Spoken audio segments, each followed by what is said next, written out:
Hello everyone and welcome back to Eat the Past. Today we're digging into ancient Rome with a sweet treat. Roman stuffed dates fried in honey, and the soldiers' beloved drink, Posca.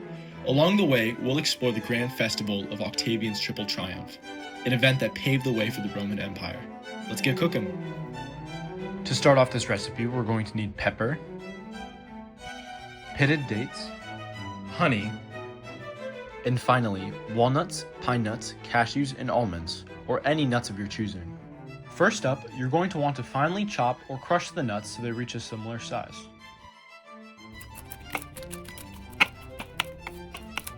Once they are all about the size of chocolate chips, you can put them aside for now. You're also going to want to prepare the dates to be split. Anyways, about the triumph. After meeting the criteria of a major victory and the death of at least 5,000 enemies, the victorious general could petition the Senate for the honor.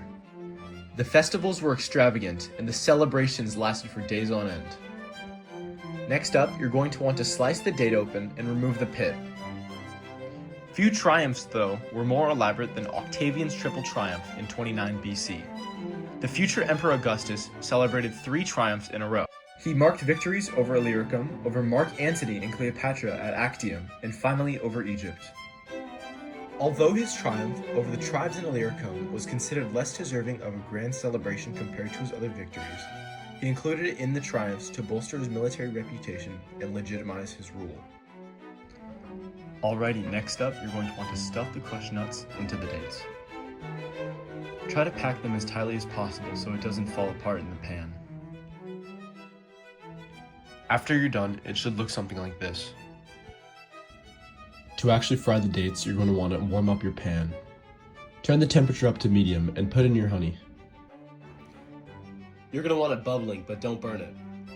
The Illyricum Triumph, also known as the Dalmatian Triumph, marked the first day of Octavian's 3-day celebration. It focused on military success rather than luxury or spectacle.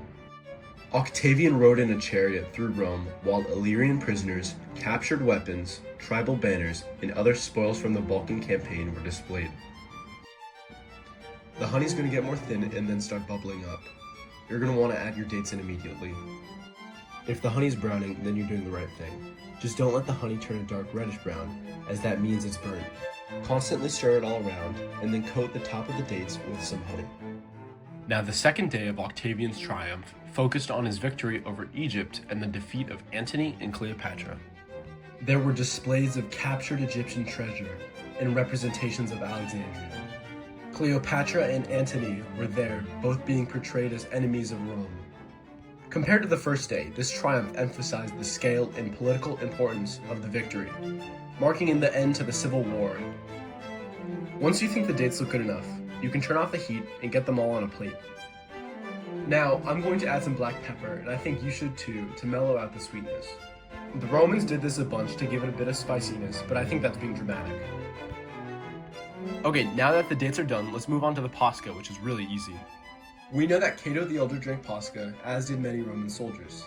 The traditional recipe for Posca is just water and vinegar. But honestly, I tried that before and it's really gross, so I'm going to be adding coriander and honey. Just combine equal portions into a glass of water and stir. The third day showed Octavian's final victory in the civil wars. It featured Antony's last allies and Octavian's full control. The parade had prisoners, trophies, and scenes from Eastern battles. But more importantly, it confirmed Octavian's role as Rome's only ruler. Okay, now that we're done stirring, let's give it a try. It's still just water and vinegar, and no amount of honey will make up for that. It's not the worst thing I've drank, so I'll give it a 5 out of 10. Now for the dates. These are really hot, but they're also sweet and crunchy with the kick. I'd say you should get an 8. Okay, thanks for watching. Getting some feedback or other video ideas in the comments would be very much appreciated. Take care.